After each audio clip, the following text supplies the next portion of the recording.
Before the night turns. Welcome to Before the Night Turns, the podcast where we talk about life, meaning, and everything that keeps you awake before the night turns. Today, we're peering deep into the modern workplace.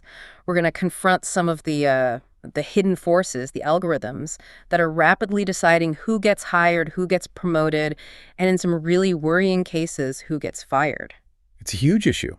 It's really a problem of scale versus specificity. Companies, they need to process millions of applications. Right.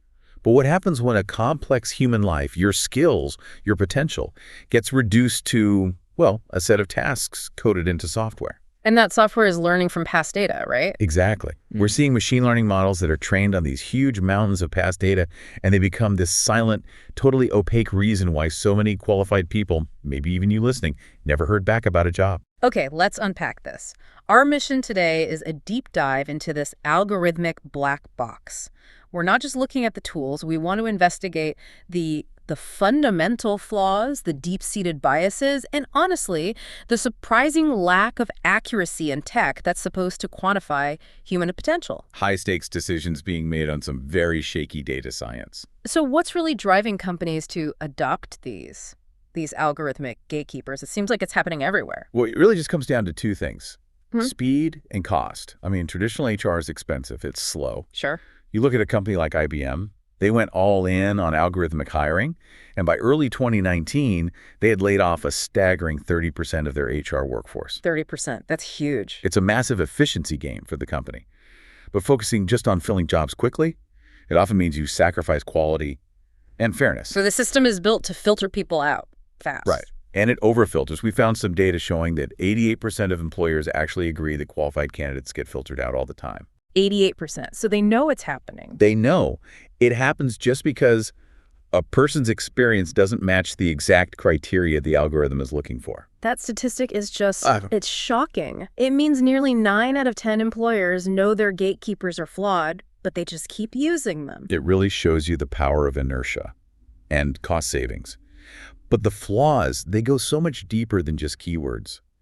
These algorithms find statistical patterns in old data from people who are already successful at the company. And sometimes those patterns have nothing to do with the job. Zero logical correlation. Can you give us an example? Just how extreme can this get? Absolutely. One lawyer who was vetting these AI hiring tools, he found this truly shocking example. Okay. Imagine an algorithm trained on a historical workforce that was, say, predominantly male. Pretty common in a lot of industries. Very common. The system might start to correlate job success with traits that are just common to that group. Completely irrelevant traits. Like what? Like a larger shoe size. Wait. Shoe size? You can't be serious? Shoe size. It sounds ridiculous, but it's what we call disparate impact. The tool seems neutral. It's just finding patterns. But it ends up having this hugely negative effect on a protected group, in this case, women. Just because historically the men in the training data had bigger feet, the machine is just learning bias. It's learning historical bias, not actual competence. And it happens in subtler ways, too. Right. I remember the example about hobbies. Exactly. Yeah. Another investigation found a major screening algorithm that consistently scored the keyword softball negatively. And baseball positively. An employer might say, baseball shows teamwork, leadership, all good things. But softball requires the exact same skills. Teamwork, practice, commitment. Why would it penalize one? Because the algorithm has no human logic. It doesn't get that they're basically the same activity for assessing teamwork. It only knows that in the old resumes it learned from, successful men were statistically more likely to have played baseball. It just finds the pattern. It doesn't ask why. And that lack of logic, that's where the bias creeps in. This inability to handle anything non-traditional, it must create huge barriers. I'm thinking of the story of Sophie, a Black woman in tech. She was also a U.S. Navy veteran. A very non-traditional background. She used one of those online resume scoring tools to see how an AI would see her. And what did she find? She found that the automated screeners only read, or correctly categorized, about 40% of her skill set. Only 40%. All her active duty experience, her specialized training, the very things that made her an incredible candidate. The machine just rejected them because they didn't fit the predictable, typical tech career path. So the system rewards conformity, not unique value. And if concrete hard skills, like a specific coding language, are becoming obsolete faster and faster, where are companies focusing now? The focus is shifting. It's moving towards measuring these really abstract personality traits to potential. Because you can't predict what skill will be needed in 5 years. Exactly. So they're trying to predict who will succeed, not just who can do the job today. Yeah. And that has just exploded into a $2 billion industry. A lot of it based on what you could call predictive pseudoscience. And that brings us to social media surveillance. Precisely. We're moving fast toward what some scholars are calling a predictive society. You have tools like Humantic AI or Crystal that just scrape your public posts, your digital footprint. Often without you even knowing it's for a job application. Right. And they generate these instant personality analyses. They claim they can map your traits, your communication style, just from what you post online. It's sort of a modern version of some very flawed old ideas, isn't it? Like physiognomy, the idea that your face reveals your character, or graphology, analyzing handwriting. It's the same concept, just with a new coat of AI paint. Yeah. And when you actually test the accuracy, the results are almost comical. How so? Well, researchers ran the same person's data through 2 different AI tools, or even the same tool, but using, say, their Twitter feed versus their LinkedIn profile. They got completely contradictory personality predictions. Yeah, contradictory. Like what? So one report might say the person is highly influential based on Twitter, but the other, looking at LinkedIn, says they're competitive but risk-averse.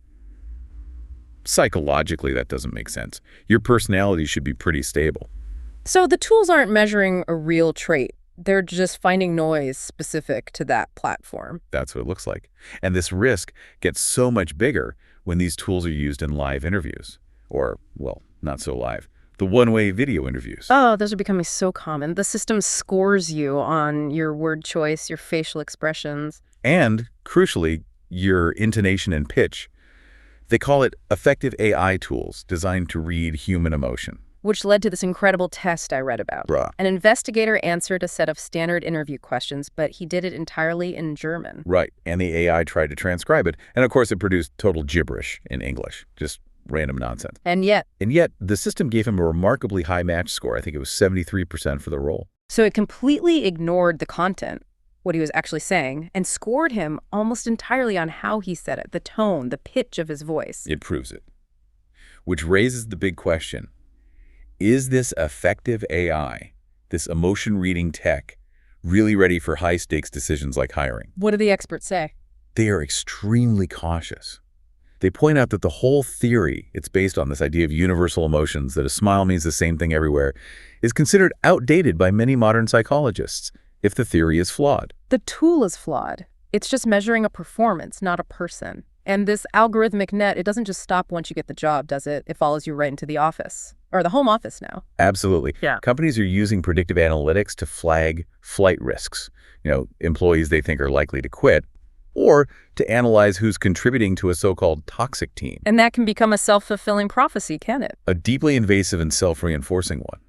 If a manager gets a report saying someone on their team is a flight risk, they might subconsciously pull back. So they stop giving that person interesting projects, or maybe pass them over for a raise. Exactly, which of course makes the person more likely to actually leave. The prediction causes the outcome. And how accurate are these predictors, really? Well, there's a great story about one HR director who helped implement one of these systems. She decided to test it on herself. And the system predicted she had a 0.03% chance of quitting.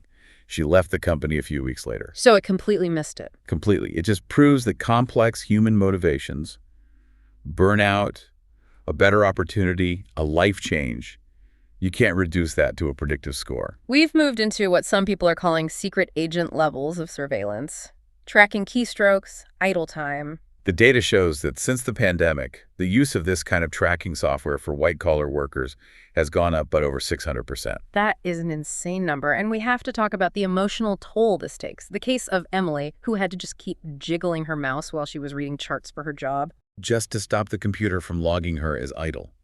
She talked about this extreme stress, this fear of even just getting up to go to the bathroom. It's activity for the sake of activity. It completely undermines trust. Right. Even big tech companies like Microsoft have admitted that measuring productivity with mouse movements is like using a sundial as a stopwatch. It's just It's the wrong tool for the job. And in places like warehouses, it's even more intense. We're talking about humans being treated like robots with algorithmic productivity scores. Yeah, pickers having to handle 300 or 400 items an hour.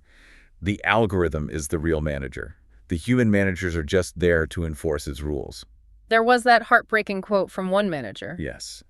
He said that even when he knew an employee was working hard, if they fell into the bottom 5% of the required pace, the computer would generate a warning, and he had to deliver it.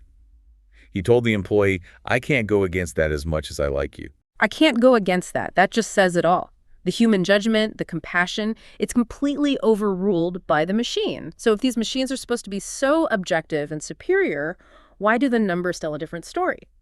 Well, large-scale studies show again and again that even these really sophisticated machine learning algorithms are often not substantially better at predicting complex outcomes like job success than very simple manual scoring methods. And on top of that, you have the systemic bias. A huge problem. AI just perpetuates historical bias. If groups like people with disabilities are underrepresented in your training data of high performers, then the model will learn to discriminate against them. The law, something like the ADA, requires employers to look at individual circumstances to provide accommodations. But how do you even ask for an accommodation from an algorithm? You can't. That's the problem. These AI games, these video interviews, they create these automatic artificial barriers. They're designed for conformity, and they prevent candidates from ever reaching a human who could actually assess their situation legally and ethically. This whole issue of dehumanization, it's not just in corporate hiring, is it? We're seeing it in public services and what some people call the digital poorhouse. It's tragic. We heard from former caseworkers who said that automation basically reduced their job to a task-based system. Just checking boxes. So they couldn't do the real human work. They couldn't listen to their clients' stories, build trust, or understand the trauma behind why someone needed help. Empathy was replaced by data entry. And that creates these dangerous feedback loops. Exactly. Look at the AFST, a child welfare risk assessment tool used in Pittsburgh. A child could be rated as emergency, high risk. But that rating could be based almost entirely on the family's long history with public services. So not on what's happening right now. Not on the immediate severity, no. So if your family has struggled with poverty for decades, that historical data essentially brands you. It creates this predictive cycle of injustice. So what's the solution here? Is anyone regulating this? Not really. I mean, agencies like the EEOC are starting to look at it, asking companies to check for fairness between different demographic groups. But the audits that exist? They're a huge problem. They're usually paid for by the vendors themselves, which is a massive conflict of interest. And they aren't transparent. You basically have to trust the machine based on a report card written by the people selling the machine. That can't be the answer. No. That's why many experts are proposing we regulate these things like the FDA regulates drugs. So a pre-approval process. Exactly. Before a tool that decides your livelihood hits the market, the vendor should have to prove, through rigorous, independent testing, that it's accurate, fair, and that it actually works. That makes perfect sense. We demand it for a pill, why not for a tool that can determine your entire career? The core disconnect here, when you boil it all down, is that these algorithms are built on the idea that humans are stable, predictable mathematical patterns. They're just not built to handle variability, growth, or the messy parts of life that don't fit in a data set. And that brings us to a final, really provocative thought about the future. Neuroscience is getting closer and closer to tools that can literally read electrical activity in the brain.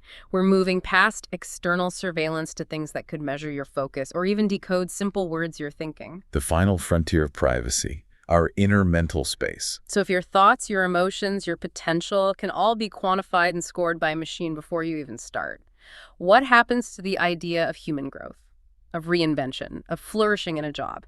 So tonight, when the lights are off, remember this: we are messy, unpredictable, human. We are filled with gut feelings and silent doubts. And maybe, just maybe, everything that makes a machine unable to hire us is exactly what makes us human. Before the night turns.